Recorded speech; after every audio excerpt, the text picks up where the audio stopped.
ఆనాడు ఎన్నికల వేళ సీసీఐ పరిశ్రమను తెరిపిస్తామంటేనే జిల్లా ప్రజలు ఓటేసి బీజేపీ ఎంపీ ఎమ్మెల్యేలను గెలిపించారని, తీరా ఇప్పుడు పునరుద్ధీకరించకపోతే తుక్కు కింద అమ్మేందుకు ప్రయత్నాలు సాగుతున్నాయని, ఈ మోసపూరిత వైఖరిపై ప్రజలు తిరగబడాల్సిన అవసరం ఉందని సిపిఎం రాష్ట్ర కార్యదర్శి జాన్ వెస్లీ పిలుపునిచ్చారు. సీసీఐ పునరుద్ధరణపై సీసీఐ సాధన సమితి ఆధ్వర్యంలో స్థానిక కలెక్టరేట్ ఎదుట కొనసాగుతున్న దీక్షలు ఆయన సంఘీభావం తెలిపారు. దీక్షా శిబిరాన్ని సందర్శించి సంపూర్ణ మద్దతు తెలిపారు. ఈ సందర్భంగా ఏర్పాటు చేసిన బహిరంగ సభలో ప్రసంగించారు. బీజేపీ అవలంబిస్తున్న ప్రజా కార్మిక వ్యతిరేక విధానాలను తప్పుబట్టారు. ఎన్నికల సమయంలో ఇచ్చిన వాగ్దానాలను బీజేపీ మరిచిపోయిందన్నారు. సీసీఐ విషయంలోనూ అదే జరుగుతుందన్నారు.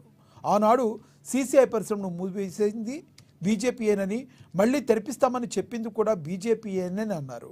ఈ డ్రామాలను ప్రజలు అర్థం చేసుకుని ఐక్య పోరాటాలకు సన్నద్ధం కావాలన్నారు. అసెంబ్లీలో మాట్లాడాలని అడుగుతా ఉన్నాం. గతంలో ఉన్నటువంటి ప్రభుత్వాలుగా మేము భరించడానికి సిద్ధంగా ఉన్నాం. రాష్ట్రంలో ఉన్నటువంటి ఇది ఏదైతే వాటా మేము భరిస్తాం, బకాయిలు చెల్లిస్తామని చెప్పేసి ఆనాడు ప్రకటించారు. మరి వర్గలకు న్యాయం చేయాలనుకుంటే సీసీఐ ఫ్యాక్టరీ తెరిపించే దిశగా మీరు అడుగులు వేయండి. అందుకే కొనసాగుతుంది. అనేక సంవత్సరాలుగా ఈ ఉద్యమం కొనసాగుతున్నది. ఇది న్యాయమైనటువంటి డిమాండ్. కేంద్ర ప్రభుత్వం అడుగుతున్నదో ఖచ్చితంగా ఢిల్లీ అపాయింట్మెంట్ ఇచ్చే గుర్తించే బాధ్యత మీది.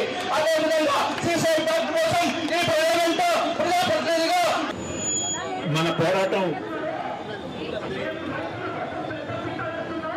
మన పోరాటం సాధించినటువంటి 2 విజయాలు ఉన్నాయి. ఒకటో విజయం ఏంటంటే, ఈ వేదిక మీద ఉన్న వాళ్ళందరూ కూడా ఒక పార్టీ వాళ్ళు కాదు. అందరి రాజకీయాలు ఒకటి కాదు, అందరి విధానాలు కూడా ఒకటి కాదు. అదే కాంగ్రెస్ పార్టీ దాని విషయంలో మేమందరం ఏకమవుతామని చెప్పి ఈరోజు ఏకమయ్యారు. ఉన్నటువంటి మన వచ్చి మాకు ఓట్లు వేయండి, మేము దీన్ని తెరిపిస్తామంటారు. ఏం డ్రామా ఇది? ఈ డ్రామాని మనం అర్థం చేసుకోకపోతే ఎట్లా? ఈ మోసాన్ని అర్థం చేసుకోకపోతే మూసింది ఎవరు? బీజేపీ కదా. మళ్ళీ తెరిపిస్తామన్నటువంటిది బీజేపీ వాళ్ళే కదా. మీరు గెలిపించింది కూడా బీజేపీ వాళ్ళనే కదా. మరి ఇప్పుడు తెరవమంటే ఎందుకు తెరవడం లేదు? తెరవడానికి ఆడికి పోతామంటే పోలీసు వాళ్ళు అడ్డుకుంటున్నారు ఎందుకు? పోలీసు వాళ్ళు లోపలికి రాకూడదు అంటున్నారు ఎందుకు?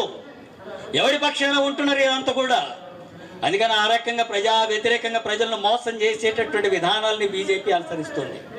అందుకని అన్ని పార్టీలంతా కూడా కలిసి గట్టిగా నిలబడి మీరు పోరాడుతున్నారు. గట్టిగా నిలబడి పోరాడేటటువంటి క్రమంలో ఇది విజయం సాధించేంత వరకు మీరు ఆ రకంగానే ఐక్యంగా పోరాడితే తప్పకుండా విజయం సాధించబడుతుంది మనం అంతా కూడా. అందుకే ఒక కార్మికులే కాదు, రైతులు, కూలీలు కూడా దీనికి అండగా మద్దతుగా ఉండాల్సినటువంటి అవసరం ఉంది. ఎందుకంటే అది ఉమ్మడి శత్రువు బీజేపీ కేంద్ర ప్రభుత్వం.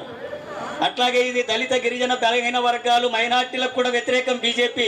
ఈ దేశంలో ఉన్నటువంటి దళితుల అభివృద్ధి కోసం డబ్బులు ఇవ్వమంటే సగం డబ్బులు కూడా ఇవ్వడం లేదు. గిరిజనులకు డబ్బులు కోత పెట్టింది. మైనార్టీలు మొత్తం దేశం వల్ల అభివృద్ధి జరగాలంటే 3,500 కోట్లు కూడా ఇవ్వడం లేదు వాళ్ళ అభివృద్ధికి.